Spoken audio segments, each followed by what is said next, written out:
Hello दोस्तों, मेरा नाम है मेघा और पॉकेट एफएम पर मैं आपके लिए लेकर आई हूँ एक नई कहानी।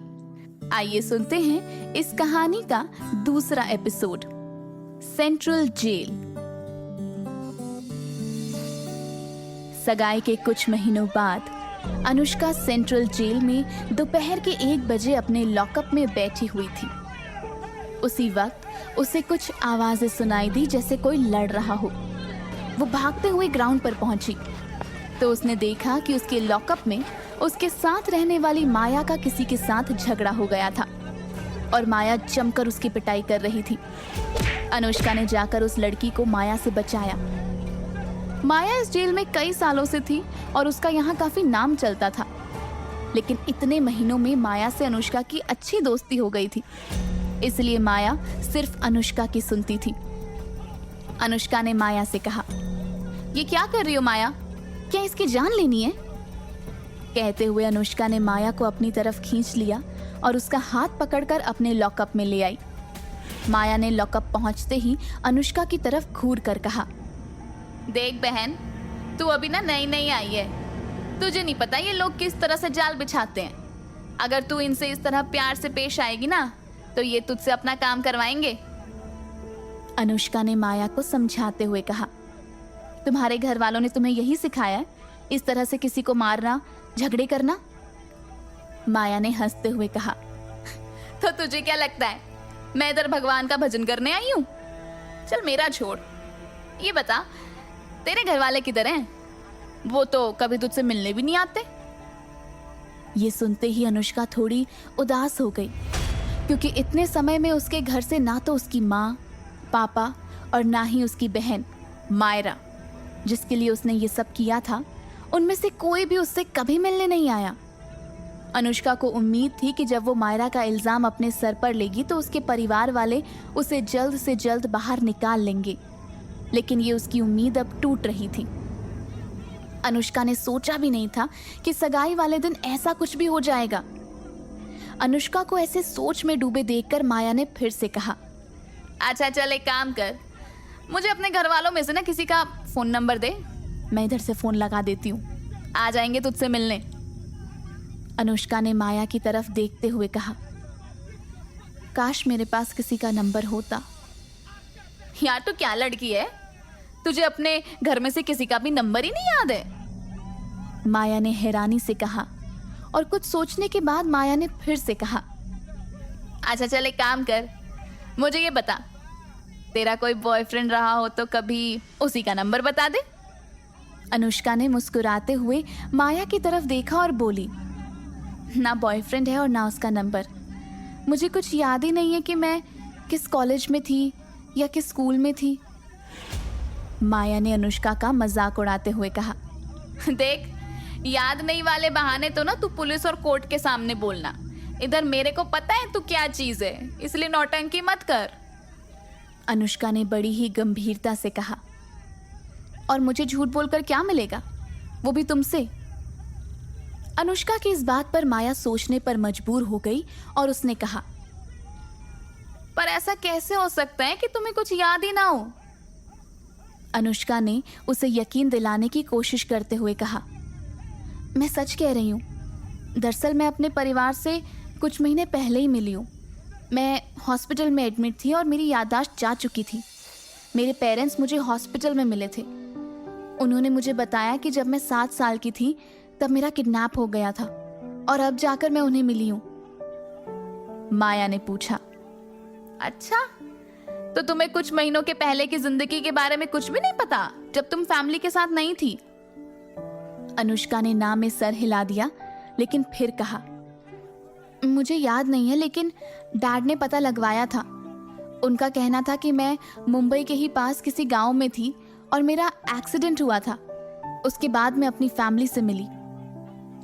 माया ने कहा, क्या तेरी फैमिली ने तुझे सच में अपना लिया? माया को कंफ्यूज्ड देखकर अनुष्का ने सफाई देते हुए कहा, हाँ, मेरी फैमिली मुझसे बहुत प्यार करती है और मेरी बड़ी बहन मायरा सौतेली होने के बाद भी मुझे सगी बहन से ज्यादा प्यार करती है। अनुष्का को देखकर माया ने उससे कहा, अच्छा ठीक है, देखना तुझे सब याद आ जाएगा। अभी ये तो याद है ना कि लंच का टाइम हो गया है। चल अब जल्दी, अगर जेलर तक लड़ाई की बात चली गई ना तो वो मुझे आज भी खाना नहीं देगी, इसलिए फटाफट चलते हैं। तभी वहां एक कांस्टेबल आकर सबका गेट खोलती है और उनके साथ और भी कैदियों को लेकर मेस ले जाती है। मेस में खाने की खिड़की के सामने लंबी लाइन लगी हुई थी। माया और अनुष्का भी उसी लाइन में शामिल हो जाते हैं। उसे देखकर एक औरत जिसकी उम्र करीब 35 साल के आसपास होगी, अनुष्का के पीछे आकर खड़ी हो गई। उसके भरे पूरे शरीर के सामने अनुष्का एकदम बच्ची सी लग रही थी। उस औरत ने साइड में खड़ी 2 औरतों को इशारा किया और अनुष्का को जोर का धक्का दिया। अनुष्का गिरते गिरते बची और इससे पहले कि अनुष्का पलट कर कुछ कहती, उस औरत ने उसे एक बार जोर का धक्का देकर और गिरा दिया। माया ने ये देखा तो तुरंत चिल्ला कर बोली, ओए केतकी, तू अनुष्का को धक्का क्यों मार रही है? केतकी ने एरोगेंटली जवाब दिया, इसके हाथ पैर तोड़ने के पैसे मिले हैं।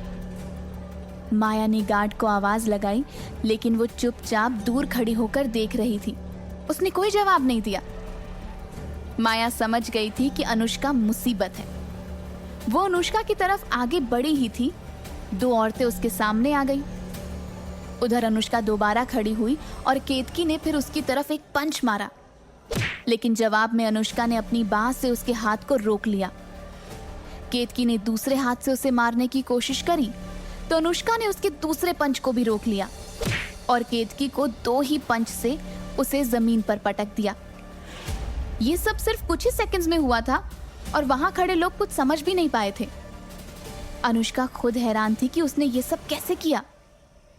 केतकी जिस तरीके से जमीन पर पड़ी थी, किसी को यकीन नहीं हो रहा था। केतकी की और साथी अनुष्का की तरफ दौड़ते हुए आई तो अनुष्का ने तुरंत एक ही ऐसी पोजीशन ले ली जैसे वो फाइटर हो, और उसने पैर से ऐसे वार किया कि वो अगले ही पल जमीन पर थे। उसे खुद समझ में नहीं आ रहा था कि वो ये सब कैसे कर पा रही थी। तभी पीछे से किसी ने जोर से उसके सर पर दे मारा। अनुष्का का सर घूम गया, उसकी आंखों के सामने अंधेरा छा गया था और वो वहीं गिरकर बेहोश हो गई। अनुष्का पूरी रात बेहोश रही और जैसे ही उसकी नींद खुली वो जोर से चीखी, सलीना। उसकी आवाज से नर्स अंदर आ गई और उसने पूछा, तुम्हें होश आ गया? क्या अब भी तुम्हारे सर में दर्द है? अनुष्का ने उसका जवाब दिए बिना एक सवाल किया, सलीना कहाँ है? नर्स ने कहा, कौन सलीना? तुम्हें पता है तुम पूरी रात बेहोश थी? मैं डॉक्टर को बुला लाती हूँ। कहकर वो नर्स वहां से चली गई। अनुष्का के सर में अभी भी हल्का सा दर्द था, लेकिन अब उसके सामने बहुत सी बातें साफ हो गई थी। अनुष्का ने सोचते हुए खुद से कहा, लेकिन मेरा तो एक्सीडेंट हुआ था और जेल में। अच्छा, तो इसका मतलब मैं अभी भी जेल में हूँ। उसी वक्त डॉक्टर आ गए। उन्होंने उसका चेकअप किया और बोले, तुम ठीक हो, बस अपना ध्यान रखो और तुम्हारे सर पे और भी चोट के निशान हैं, इसलिए अपना ध्यान रखो। अब तुम ठीक हो। इसलिए उसे डिस्चार्ज कर दिया गया। अभी सुबह के 9 बजे थे। उसे वापस जेल ले जाया गया। जैसे ही वो अपने सेल में पहुंची, माया तुरंत उसके पास आई और उसका हालचाल पूछा। माया उसकी तारीफ करते थक ही नहीं रही थी। क्या मारा है तुमने केतकी को? अरे उसका तो मुंह तोड़ दिया। क्या फाइट थी! वाह, तू तो छुपा रुस्तम निकली और मुझे रोकती थी फाइट करने से। अब देख, मुझे भी सिखाना पड़ेगा। हाँ, तूने ये सब कहाँ से सीखा? माया की एक्साइटमेंट देखकर अनुष्का के चेहरे पर भी स्माइल आ गई। अनुष्का बेड पर बैठते हुए कहने लगी, माया, मुझे सब समझ में आ गया कि मैं कौन हूँ। ये लोग मुझसे मिलने क्यों नहीं आए? मैंने गलती कर दी जेल आकर। मैं यहाँ से बाहर जाना चाहती हूँ। माया ने धीरे से दीवार पर टिकते हुए कहा, यहाँ से बाहर कौन नहीं जाना चाहता? अनुष्का कुछ कहती, इससे पहले ही एक कांस्टेबल ने आकर लॉकअप का ताला खोला और तेज आवाज में कहा, अनुष्का मेहरा, उम्र 22 साल। कोर्ट ने फैसला सुना दिया है कि तुम एक निर्दोष हो, इसलिए आज ही तुम्हें जेल से रिहा कर दिया जाएगा। बाहर आ जाओ, कुछ फॉर्मेलिटीज करनी है। तुम्हारी फैमिली बाहर वेट कर रही है। अनुष्का के चेहरे का रिएक्शन बदला हुआ था।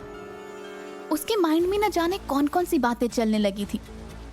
वो खामोश खड़ी ही थी कि उसे यकीन ही नहीं हो रहा था कि अभी वो इस बारे में सोच ही रही थी और उसे सच में रिहा कर दिया गया। तभी सिपाही ने फिर से कहा, बाहर नहीं आना है क्या? या यहीं रहने में मन लग गया है? चलो आओ। उसके बोलते ही अनुष्का ने अपने बिखरे हुए बालों को समेटा और नंगे पैर ही एक्साइटमेंट के साथ लॉकअप से बाहर आ गई। लेकिन उसके दिमाग में अब सारी पुरानी बातें घूमने लगी थी।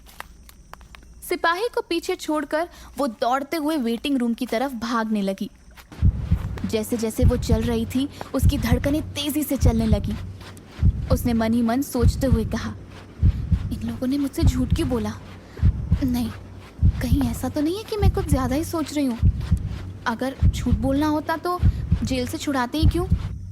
मैं ही कुछ ज्यादा सोच रही हूँ। जब इन लोगों को पता चलेगा कि मुझे काफी कुछ याद आ गया तो ये बहुत खुश हो जाएंगे। अनुष्का तेज कदमों से भागते हुए कॉरिडोर पार कर चुकी थी। सर्द मौसम में भी अनुष्का के माथे पर पसीना आ गया था। कुछ ही सेकंड्स बाद अनुष्का वेटिंग रूम के पास पहुंची। वो बस खड़ी ही थी कि तभी पीछे से एक आवाज आई, कैसी हो अनुष्का? ये जानी पहचानी आवाज सुनते ही वो जैसे ही पलटी, उसने देखा कि उसके सामने मॉम, डैड और मायरा खड़े थे। उन्हें देखते ही उसके मुरझाए चेहरे पर थोड़ी सी मुस्कान आ गई। उसने धीमी सी आवाज में कहा, मैं ठीक हूं मॉम। उसके डैड ने कहा, आई एम सॉरी बेटा, तुम्हें इतने दिन यहाँ पर गुजारने पड़े। कोई बात नहीं डैड, अब तो मैं आपके सामने हूं, मायरा ने एरोगेंटली कहा। हाँ, तुम्हें तो अर्जुन का शुक्रिया अदा करना चाहिए, उसी की वजह से आज तुम बाहर हो। अर्जुन का नाम सुनते ही अनुष्का को जैसे एक झटका सा लगा। उसने धीमी सी आवाज में कहा, अर्जुन की वजह से? तो उसने मुझे बाहर निकलवाया है? अनुष्का को लगा था कि उसकी फैमिली ने उसे रिहा करवाया था। उसने सपने में भी नहीं सोचा था कि अर्जुन उसके लिए ऐसा करेगा, जबकि उसके डैड इतने ज्यादा कैपेबल हैं, फिर भी अर्जुन ने उसे क्यों छुड़वाया? उसने अपने डैड से पूछा, क्या अर्जुन भी आया है? उसके डैड ने ना में सर हिला दिया। अनुष्का ने जोर देते हुए कहा, डैड, मायरा सच कह रही है, अर्जुन ने मेरे लिए ये सब किया। लेकिन क्यों? मैं उससे मिलना चाहती हूँ। कहते हुए अब अनुष्का के मन में कई सवाल पैदा हो रहे थे, जैसे कि मैं तो उसे बिल्कुल भी पसंद नहीं करती, फिर भी उसने ये क्यों किया? मायरा, जो कि अभी बड़ी फिक्रमंद हो रही थी, उसने जैसे ही सुना कि अनुष्का अर्जुन से मिलना चाहती है, उसके चेहरे के भाव बदल गए और वो अनुष्का से बोली, तुम्हें तो नफरत है ना अर्जुन से? उसके बारे में क्यों पूछ रही हो? और वो क्यों आएगा? उसने जो किया है वो कम है क्या? मायरा की इस बात से अनुष्का को थोड़ा सा अजीब लगा कि उसने मायरा के लिए ये सब किया और वो उससे इस तरह से बात क्यों कर रही है। अनुष्का ने भी उसी लहजे में जवाब दिया, उसे इसलिए आना चाहिए क्योंकि उससे मेरी सगाई हुई है। अनुष्का की बात सुनकर मायरा गुस्से भरी आंखों में उसे घूरते हुए उसके करीब आई और धीमी आवाज में बोली, वो सगाई एक फॉर्मेलिटी थी, क्योंकि तुम तो नफरत करती हो ना उससे। और एक बात और है, वो कोई आम आदमी नहीं है। इतना बड़ा रेप्यूटेड आदमी एक मुजरिम से शादी तो बिल्कुल भी नहीं करेगा। शादी तो दूर की बात है, मिलेगा भी क्यों? अब तुम जेल में रहकर आई हो, ये कैसे भूल सकती हो? कहते हुए मायरा की मुस्कान और बड़ी हो गई। मायरा अर्जुन के नाम पर अपने कंट्रोल से बाहर हो जाती थी। अनुष्का ने पहले भी मायरा की ऐसी बहुत सी कड़वी बातें सुनी थी। मौका मिलने पर मायरा उसकी बहुत इंसल्ट किया करती थी, लेकिन अब अनुष्का से अपनी इंसल्ट सहन नहीं हो रही थी।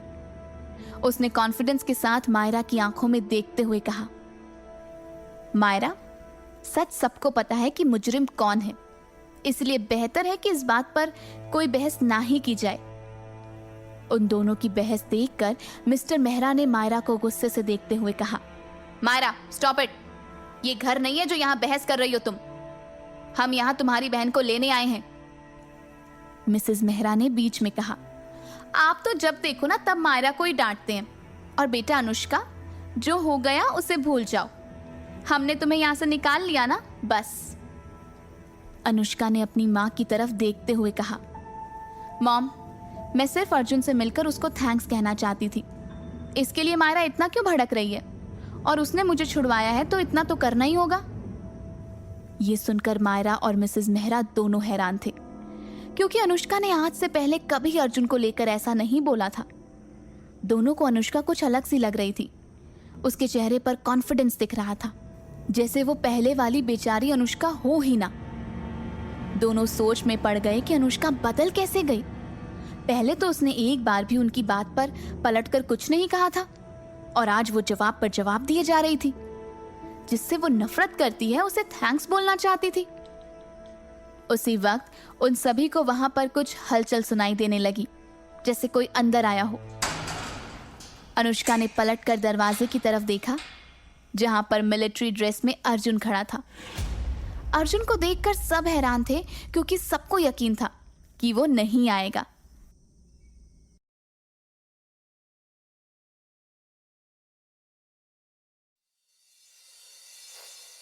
अनुष्का ने जैसे ही दरवाजे की तरफ देखा तो अर्जुन खड़ा हुआ था। वो अपने फोन पर बात कर रहा था और अनुष्का से नजरें चुरा रहा था, जबकि अनुष्का लगातार उसे ही देखे जा रही थी। अनुष्का के मन में बार बार यही सवाल आ रहा था कि आखिर अर्जुन ने क्यों उसकी मदद करी, जबकि अनुष्का उससे बिल्कुल भी प्यार नहीं करती है।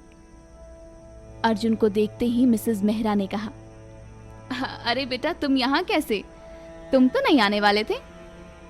अर्जुन ने अपना कॉल कंप्लीट किया और लंबे कदम रखते हुए अंदर आया। उसकी आंखों पर काले रंग का चश्मा चढ़ा हुआ था, जिसकी वजह से उसकी आंखें साफ नजर नहीं आ रही थी। मिलिट्री की ड्रेस पहने भी उसका फिट शरीर साफ नजर आ रहा था। उसे देखकर लेडी ऑफिसर और वहां खड़े गार्ड हक्के बक्के रह गए थे। अर्जुन की पर्सनालिटी ही डोमिनेटिंग थी। अर्जुन को सामने देखकर वहीं मायरा के चेहरे पर एक बड़ी सी स्माइल आ गई। अर्जुन को सामने देखकर मिस्टर मेहरा को खुशी भी थी और हैरानी भी। हैरानी इसलिए क्योंकि अर्जुन ने अनुष्का को लेकर कोई प्रॉमिस नहीं किया था, और वो इस तरह की सोशल लाइफ में कोई विश्वास नहीं रखता था। इसलिए किसी को उम्मीद नहीं थी कि वो यहाँ आएगा। लेकिन आज अर्जुन को यहाँ देखकर उन्हें अपने किए फैसले पर नाज हो रहा था। अर्जुन के आते ही वो उससे मुस्कुराते हुए मिले। अर्जुन ने जब देखा कि अनुष्का ठंड में जेल के कपड़े में है तो उसका मूड खराब हो गया। वैसे भी उसे मेहरा परिवार से कोई खास उम्मीद नहीं थी। उसने सबसे पहले यही पूछा, अभी तक अनुष्का जेल के कपड़ों में है? इतनी ज्यादा ठंड हो रही है। आंटी, आप इसके लिए कपड़े और शूज तो लाई होंगी। अनुष्का की माँ कुछ बोलती उससे पहले ही मायरा ने कहा, अब इसकी क्या जरूरत है? वैसे भी हम यहाँ से घर ही जाने वाले ना, तो घर जाकर चेंज कर लेगी। मायरा के इस जवाब पर अनुष्का और अर्जुन दोनों उसे घूरते हुए देख रहे थे। तभी अनुष्का की माँ ने कहा, वो क्या है, हम लोग घर पर नहीं थे, बाहर थे, इसलिए अनुष्का के लिए कुछ ला नहीं पाए। अभी हम लोग रास्ते में इसके लिए जरूर कुछ लेते हुए चलेंगे। अनुष्का की माँ ने मायरा की बात को काटते हुए इस तरीके से बात कही जैसे उन्होंने जानबूझकर ये नहीं किया। लेकिन फिर भी अर्जुन का चेहरा साफ साफ बता रहा था कि अनुष्का के कपड़े ना लाना उसे बिल्कुल अच्छा नहीं लगा। हालांकि अर्जुन ने कुछ नहीं कहा, बस वो मायरा को घूर रहा था। मायरा को लगा अर्जुन उसकी तरफ प्यार से देखता है, लेकिन अर्जुन के दिल में कुछ और ही चल रहा था। वो जानता था कि ये लोग शायद ऐसा ही करेंगे, इसलिए वो खुद वहां आया था। अर्जुन ने कहा, कोई बात नहीं आंटी, मेरे पास कुछ सामान है, मैं लेकर आता हूं। ये सुनते ही अनुष्का के चेहरे पर एक मुस्कान आ गई। उसे उम्मीद नहीं थी कि अर्जुन उसके लिए कुछ लेकर आएगा, जबकि उसकी फैमिली वाले खाली हाथ उसे लेने आए थे। और इस कड़कड़ाती ठंड के मौसम में तो नंगे पैर फर्श पर खड़े होना भी बड़ा मुश्किल हो रहा था। अर्जुन बाहर गया और अपनी कार से कुछ पैकेट लेकर वापस आ गया। अर्जुन ने देखा तो उसके हाथ में कई सारे बड़े बड़े पैकेट थे। वो कुछ पूछना तो चाहती थी, लेकिन अर्जुन उससे नजरें नहीं मिला रहा था। अनुष्का को समझ में आ रहा था कि हो ना हो अर्जुन उससे बचने की कोशिश कर रहा है। अर्जुन ने कुछ गर्म कपड़े और ड्रेस निकालकर सामने रख दिए और सबसे पहले अनुष्का के पैरों के लिए शूज निकाले और उसके पैरों की तरफ देखते हुए वो बहुत ही धीरे से बोला, प्लीज ये पहन लो, ठंड बहुत ज्यादा है। अनुष्का के सामने खड़ा अर्जुन उसके पैरों की तरफ देख रहा था, जबकि अनुष्का उसकी आंखों में देख रही थी। अनुष्का ने धीरे से नीचे रखे फुटवेयर्स में पैर डाले और जैसे ही वो अनबैलेंस होकर गिरने ही वाली थी, अर्जुन ने उसे तुरंत संभाला और नीचे झुककर उसके गोरे पैरों को पकड़कर शूज में डाल दिया। अर्जुन के शोल्डर पर हाथ रखे खड़ी अनुष्का ये देखकर मन ही मन बहुत खुश हो रही थी और सोच रही थी, मैं तो समझती थी कि ये बहुत खड़ूस है, लेकिन इसके सीने में भी दिल है। लेकिन उसने मेरे साथ जो किया था सगाई से पहले, उसके लिए इतना जल्दी माफ नहीं करूंगी मैं। लेकिन उसने मेरे लिए जो किया, जेल से छुड़वाया, ये सब लाया, उसके बारे में तो सोचना पड़ेगा। शूज पहनाने के बाद अर्जुन ने ड्रेसेस की तरफ देखते हुए अनुष्का से कहा, तुम्हें जो भी पसंद है तुम चेंज कर लो, मैं पेपर वर्क करवा लेता हूं। पास में खड़ी मायरा ये सब देख रही थी और उसे अंदर ही अंदर बहुत जलन हो रही थी कि अर्जुन ने आते ही अनुष्का के साथ ये किया। और अनुष्का खिले हुए चेहरे के साथ अर्जुन की तरफ देख रही थी, उससे ये भी देखा नहीं जा रहा था। वो झट से अर्जुन और अनुष्का के बीच में आ गई और अनुष्का से प्यार जताते हुए बोली, अनुष्का, आई थिंक तुम्हें चेंज कर लेना चाहिए, अभी यहाँ रुककर टाइम वेस्ट हो रहा है, हमें फिर घर के लिए भी निकलना है। अनुष्का ने उसके हाथ से पॉली बैग लिया और अर्जुन की तरफ देखते हुए बोली, मैं चेंज करके आती हूँ। इतना बोलते ही वो वेटिंग रूम से लेफ्ट मुड़ी और अंदर की तरफ आ गई। कुछ ही देर बाद उसने कैदी के कपड़ों को बदलकर एक हल्के नीले रंग का ड्रेस पहन लिया था। वो वेटिंग रूम से बाहर निकली ही थी कि उसे एक तेज दर्द से कराहती हुई आवाज सुनाई दी। दर्द की आवाज सुनते ही अनुष्का और अर्जुन दोनों ने पलट कर देखा तो डिटेंशन सेंटर से एक आदमी को स्ट्रेचर पर ले जाया जा रहा था। वहां के आसपास के बाकी कांस्टेबल्स और जेलर भी बड़े ध्यान से उसे देख रहे थे। अनुष्का के चेहरे का रिएक्शन पूरी तरह से बदल गया था। वो आदमी दर्द से बार बार तेजी से चिल्लाए जा रहा था। उसके आगे पीछे ही दो आदमी और एक सफेद ड्रेस पहने डॉक्टर भी खड़ा था। अनुष्का ने ध्यान से उसकी हालत देखी और जैसे उसे कुछ समझ में आया वो परेशान हो गई। कुछ सोचते हुए वो आगे बढ़ी और कॉन्फिडेंस के साथ बोली, stop doctor, please stop. Anushka की आवाज सुनते ही डॉक्टर और बाकी लोग रुके। अनुष्का ने पेशेंट को बड़े ध्यान से देखा जैसे उसे कुछ समझ में आ रहा हो और वो गंभीर होकर बोली, अगर अभी आपने इन्हें इग्नोर किया ना और तुरंत ट्रीटमेंट नहीं किया गया तो ये पैरालाइज्ड हो सकते हैं, और वो भी पूरी जिंदगी के लिए। अनुष्का की बातें सुनकर पेशेंट के चेहरे की घबराहट और बढ़ गई। उसकी बातों पर डॉक्टर ने गुस्से में कहा, व्हाट रबिश, कौन हो तुम और तुम्हें किसने कहा ये सब कहने के लिए? एक्चुअली में तुम हमारे काम में रुकावट डाल रही हो। हम इसे जितनी जल्दी ले जाएंगे उतना जल्दी इसका ट्रीटमेंट कर पाएंगे। डॉक्टर से ऐसा जवाब सुनकर अनुष्का ने लंबी सांस ली और अपने हाथ से पेशेंट की पीठ को चेक करते हुए बोली, doctor, you know very well, आप पेशेंट को बता क्यों नहीं रहे हो कि इनके पास बिल्कुल भी टाइम नहीं है। इसके रीढ़ की हड्डी का एक ब्लॉक डिस्प्लेस हो गया है। एक और जोरदार धक्का लगा, कंप्लीट डिस्प्लेस हो जाएगा और उसके बाद ये परमानेंट पैरालाइज्ड हो सकते हैं। अनुष्का की ये बात सुनकर डॉक्टर हैरान थे कि आखिर उसे ये सब कैसे पता, और उन्हें ऐसा लगा जैसे अनुष्का उन्हें उनका काम सिखा रही है। तो उन्होंने गुस्से भरे लहजे में कहा, हाउ डू यू नो, तुम्हें कैसे पता कि ये पैरालाइज्ड हो जाएगा? और कितना भी इलाज कर लो फिर भी ये 4-5 दिन के बाद पैरालाइज्ड हो ही जाएगा। इसलिए तुम मुझे मत सिखाओ कि मुझे क्या करना चाहिए और क्या नहीं करना चाहिए। इन दोनों की बहस के बीच में पेशेंट परेशान हो रहा था।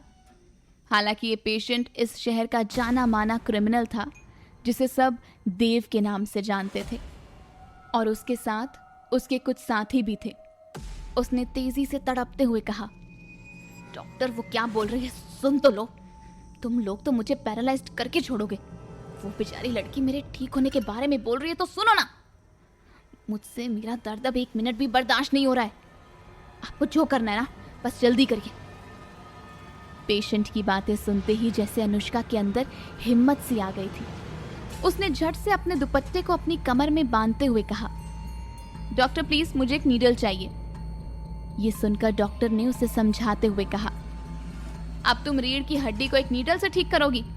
मैं कह रहा हूं ना, अभी भी रिस्क लेने की जरूरत नहीं है। ऑलरेडी ये केस बहुत क्रिटिकल है, इसे बिगाड़ने की जरूरत नहीं है। डॉक्टर की इतनी सारी बातें सुनकर अनुष्का ने इग्नोर करते हुए साइड में रखे फर्स्ट एड बॉक्स से झट से न्यू नीडल ढूंढ कर निकाली और उसकी कमर पर मसाज करते हुए उसे लेटने के लिए कहा। उसने जैसा जैसा कहा वहां खड़े उन दोनों आदमियों ने वैसा ही किया। साइड में खड़ा डॉक्टर चुपचाप अनुष्का की बातें सुन रहा था। अनुष्का ने झट से उसे लेटने के लिए कहा और लेटते ही उसकी कमर की हड्डी को ध्यान से देखते हुए सुई लगा दी। सुई लगते ही वो आदमी तेजी से चिल्लाने लगा। उसकी रोने की आवाजें सुनकर डॉक्टर ने घबराते हुए कहा, ये क्या किया तुमने? अनुष्का उसकी बातों को इग्नोर करते हुए पेशेंट से बोली, अभी कैसा लग रहा है आपको? पेशेंट ने धीमी सी आवाज में कहा, दर्द थोड़ा कम है। वहां खड़े लोग हैरान थे कि इस लड़की ने ये कैसे सब कुछ ठीक कर दिया। ये सुनते ही अनुष्का ने झट से अपने हाथों से ग्लव्स उतारे, सुई रखी और डॉक्टर से बोली, अब 4-5 दिन है आपके पास और बिना सर्जरी के ये ठीक नहीं होगा। मैंने जो किया उससे उसे दर्द कम होगा और छोटे मोटे झटके वो सह सकता है, लेकिन ध्यान से फिलहाल ही इज फाइन। डॉक्टर के चेहरे को देखकर साफ साफ पता चल रहा था कि अनुष्का की इस हरकत से वो बहुत ज्यादा हैरान थे। उसने इतना सटीक एक्यूपंक्चर करते हुए अभी तक किसी को भी नहीं देखा था। उस पेशेंट ने धीमी सी आवाज में कहा, थैंक यू सो मच। आज अगर आप नहीं आती ना तो शायद मैं पूरी जिंदगी के लिए पैरालाइज्ड हो सकता था। आपका यह एहसान मैं कभी नहीं भूलूंगा। उसकी बातें सुनकर अनुष्का थोड़ी सी मुस्कुराई और बाहर आ गई। अनुष्का के बाहर आते ही उसकी माँ ने तुरंत पूछा, इतना टाइम कहाँ लग गया? हम कब से इंतजार कर रहे हैं, पेपर वर्क भी हो गया। अनुष्का ने अपनी ड्रेस की तरफ देखते हुए कहा, वो जेल की एक फ्रेंड मिल गई थी तो उससे बातें करने लग गई। अब फिर पता नहीं कब मिलना हो। कहते हुए अनुष्का ने पेशेंट को ठीक करने वाली बात छुपा ली। वो चाहती थी कि उसकी फैमिली वाले उसे उसी तरह ट्रीट करें जैसा करते आ रहे थे। वो नहीं चाहती थी कि उन्हें ये पता चले कि उसे काफी कुछ याद आ गया है। उसने फिर से कहा, वैसे मैं इस ड्रेस में कैसी लग रही हूं? अनुष्का ने यह सवाल तो अपनी मां को देखते हुए पूछा था, लेकिन वो जवाब अर्जुन से चाहती थी। अपनी ड्रेस की तरफ देखते हुए अनुष्का मन ही मन सोच रही थी, हम एक ही बार एक दूसरे के करीब आए हैं और अर्जुन को इतने अच्छे से मेरी चॉइस और फिटिंग दोनों पता चल गई। उसके डैड ने हंसते हुए कहा, थैंक गॉड कि अर्जुन तुम ड्रेस ले आए। You are looking so beautiful. अब हमें घर चलना चाहिए। अर्जुन ने अभी तक अनुष्का से नजरें नहीं मिलाई थी। अनुष्का भी बचते हुए बार बार अर्जुन की तरफ देख रही थी, क्योंकि आज अर्जुन ने जो किया था उसने सपने में भी नहीं सोचा था कि कोई ऐसा करेगा। सभी लोग पार्किंग एरिया में आ गए। अर्जुन की मिलिट्री वाली गाड़ी मिस्टर मेहरा की गाड़ी के पास ही खड़ी थी। अर्जुन की गाड़ी देखकर अनुष्का धीमी सी आवाज में बोली, डैड आप लोग जाओ, मैं अर्जुन के साथ उसकी गाड़ी में आ जाऊंगी। ये सुनते ही मायरा मुस्कुराते हुए बोली, बट अनुष्का हम अपनी गाड़ी से भी तो चल सकते हैं, और वैसे भी अगर तुम मेरे साथ कंफर्टेबल नहीं हो तो इट्स ओके, तुम मॉम डैड के साथ चलो, मैं अर्जुन के साथ आ जाती हूँ।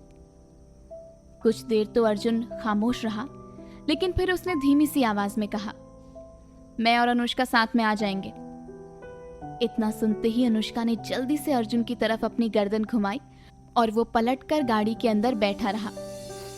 अनुष्का को बड़ा अच्छा लगा कि उसे अपने साथ चलने के लिए अर्जुन ने कहा, लेकिन मायरा अनुष्का के बिहेवियर से काफी हैरान थी। आज तक अनुष्का ने उसकी एक बात नहीं टाली थी, फिर आज कैसे वो उसकी हर बात काट रही है। और तो और अर्जुन के साथ इतना आराम से बात करना भी उसे समझ में नहीं आ रहा था। अभी तक वो अर्जुन को देखना नहीं चाहती थी, लेकिन आज उसके साथ उसी की कार में जाना चाहती है। अर्जुन के कार में बैठते ही अनुष्का भी बिना किसी बहस के उसकी कार की अगली सीट पर जाकर बैठ गई। उसके मॉम, डैड और मायरा तीनों घर के लिए निकल गए। अनुष्का ने गाड़ी का शीशा थोड़ा सा खोला और बाहर देखने लगी। अर्जुन बार बार उसे शीशे में देख रहा था। बाहर से आती हुई ठंडी हवा उसके बाएं तरफ के बालों को परेशान कर रही थी। अर्जुन को देखकर ऐसा लग रहा था जैसे वो उसके बालों को समेटना चाहता है, लेकिन जैसे ही अनुष्का उसकी तरफ देखती वो पूरा फोकस ड्राइविंग पर कर लेता। कुछ देर जब कार में खामोशी रही तो अर्जुन ने धीमी सी आवाज में कहा, जेल में काफी लोगों ने परेशान किया होगा ना? ये सुनकर अनुष्का ने उसकी तरफ पलट कर देखा और ना में गर्दन हिलाकर मना कर दिया। अर्जुन को अनुष्का की पूरी खबर थी। उसे ये भी पता था कि किसी ने उस पर हमला किया था। इधर अनुष्का इस बात से हैरान थी कि उसके परिवार ने एक बार भी उससे ये नहीं पूछा कि जेल में क्या हुआ, वो कैसे रही। अर्जुन ने उसकी खामोशी को देखकर मन ही मन कहा, मैं जानता हूं अनुष्का, तुम अब भी मुझसे नफरत करती हो। मुझे पता है मेरे साथ कितना ज्यादा अनकंफर्टेबल फील कर रही होगी तुम, तभी तो मुझसे नजरें नहीं मिला रही हो। लेकिन देखना, मैं सब ठीक कर दूंगा। ये सब सोचते हुए कब अनुष्का की तरफ अर्जुन देखने लगा उसे पता ही नहीं चला, और तभी अचानक से उसके कार की स्पीड तेज हो गई। कार तेज होते ही अनुष्का ने पलटकर अर्जुन की ओर देखा। एक पल के लिए दोनों की नजरें पहली बार मिली और फिर अनुष्का तेजी से चिल्लाई, अर्जुन सामने देखो।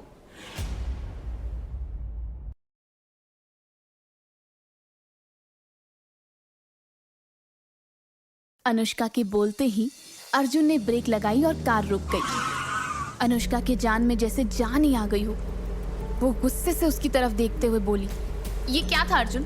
अभी अगर बैलेंस बिगड़ जाता तो जानते हो ना क्या होता? वो टेढ़ी नजरों से अनुष्का को देखने की कोशिश कर रहा था, लेकिन उसने एक बार भी उसकी तरफ आंख उठाकर नहीं देखा। कुछ देर जब कार में दोबारा से खामोशी छाई रही तो इस बार अनुष्का बाहर की तरफ देखते हुए धीमी सी आवाज में बोली, अर्जुन मैं तुमसे कुछ कहना चाहती हूँ। मुझे पहले ही कहना चाहिए था, लेकिन अब कह देती हूँ। Thank you. ऐसा कहकर अनुष्का ने अर्जुन के हाथ पर अपना हाथ रख दिया। उसके हाथ लगाते ही अर्जुन ने झट से मुट्ठी बांध ली और कार रोक दी। कार रोकते ही अनुष्का परेशान होते हुए बोली, इज एवरीथिंग ओके ना? तुम ठीक तो हो ना? एक ही सांस में इतने सारे सवाल। अनुष्का के परेशान होने पर उसने टेढ़ी सी मुस्कान के साथ कहा, मैं ठीक हूँ। अनुष्का ने फिर से सवाल करते हुए कहा, क्या बात है? Share with me. I know हमारे बीच पहले बहुत सी मिसअंडरस्टैंडिंग रही है, लेकिन तुमने जो मेरे लिए किया है ना, उसके बाद हम कम से कम बात तो कर ही सकते हैं। अगर कोई बात है तो मुझसे छुपाने की ज़रूरत नहीं है। अर्जुन ने उसके हाथ की तरफ इशारा करते हुए कहा, कुछ भी नहीं छुपा रहा हूँ अनुष्का मैं। तुमने अचानक से टच किया तो। इतना बोलते हुए वो रुक गया। उसे समझ में नहीं आ रहा